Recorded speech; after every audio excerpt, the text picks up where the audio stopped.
Olá pessoal do 8º ano da Rede Municipal de Ensino de Picos, tudo bem com vocês? Aqui quem fala é o professor Rubens Leal da disciplina de História. Gostaria de convidá-los a assistir a nossa aula de número 27, sob o título Abolição e Imigração, que você poderá encontrar no seu livro didático a partir da página de número 203. Vamos nessa então? Então pessoal, obviamente no segundo reinado surgiram os movimentos abolicionistas, principalmente encabeçado por artistas, intelectuais e jovens estudantes brasileiros que tinham acabado de chegar formados da Europa, e lá na Europa não viam mais a escravidão, muito pelo contrário, discutiam os ideais iluministas de liberdade, igualdade e fraternidade nas universidades, e ao chegar no Brasil, começaram a criar os clubes abolicionistas para discutir a pressão ao governo para que abolisse definitivamente a escravidão no Brasil. E é bom lembrar que Castro Alves, que era o poeta dos escravos, o autor de Navio Negreiro, Castro Alves era um poeta negro, ele participava desses eventos dos clubes abolicionistas, inclusive ele fez várias viagens pelo Brasil, dando palestra nos clubes abolicionistas, conclamando jovens para lutar pela causa negra.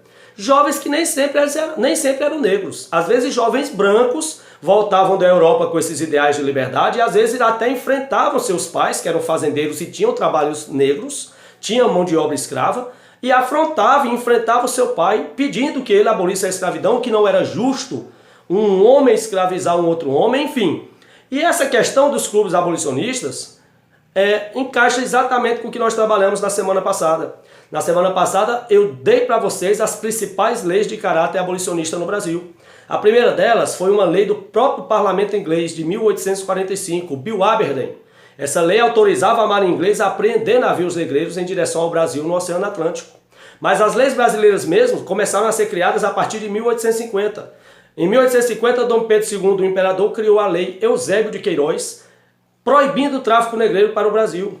Em seguida, em 1871, é criada a Lei do Ventre Livre. A partir de então, todos os filhos de escravos nascidos a partir da data da lei estavam livres. Em 1885, a Lei do Sexagenário, que libertava todos os escravos com mais de 60 anos. E, por fim, em 13 de maio de 1888, a princesa Isabel assinava a Lei Áurea e abolia definitivamente a escravidão no Brasil. Mas é bom lembrar que, apesar de livres, os negros tinham uma vida bastante difícil.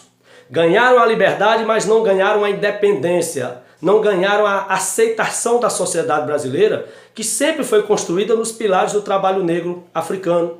Então muitas empresas, fábricas, rejeitavam, as próprias forças armadas não queriam inserir negros em seus quadros. Os negros ganharam a liberdade, mas não ganharam a cidadania, e eles tiveram que lutar bastante para atingir esse patamar que eles têm hoje. Hoje, graças a Deus, os negros estão aí, firmados. Nós temos atletas negros, músicos negros, artistas de vários modos, né? Cantores, atores, atrizes, que trouxeram o negro para o cenário nacional como realmente tem que ser.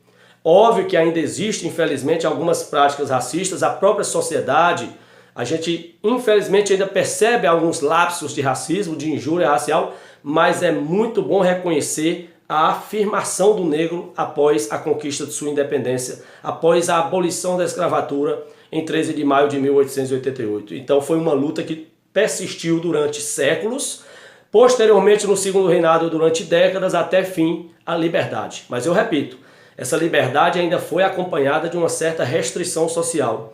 E ao negro foi negado a princípio o direito de cidadania. E foi a luta do negro e sua afirmação que foi abrindo as portas para o negro se inserir, e os africanos terminaram se consolidando. Afinal de contas, boa parte do que o Brasil é hoje deve aos negros. Os negros construíram a economia desse país.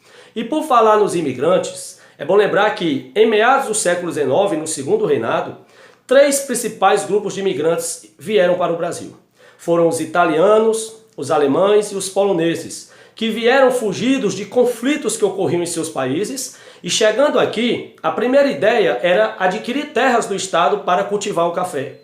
Como o Estado havia criado em 1850 a Lei de Terras que proibia a doação de terras, esses imigrantes terminaram indo trabalhar nas fazendas, nos cafezais dos brasileiros, dos barões do café. Foi prometido a esses imigrantes o trabalho em sistema de parceria, ou seja, os imigrantes trabalhariam no cultivo do café e depois se dividiria o lucro entre o fazendeiro, dono da propriedade, e os imigrantes que trabalharam no cultivo.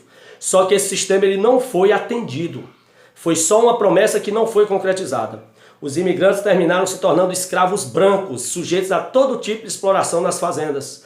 A Globo, inclusive, fez uma novela espetacular alguns anos atrás, Terra Nostra, mostrando a saga dos imigrantes italianos que vieram trabalhar nos cafezais do Brasil, enganados, iludidos, achando que iriam participar dos lucros do café e nada mais eram do que escravos brancos que trabalhavam de sol a sol, sem nenhuma regalia, sem nenhuma condição, apenas pelo alimento, basicamente.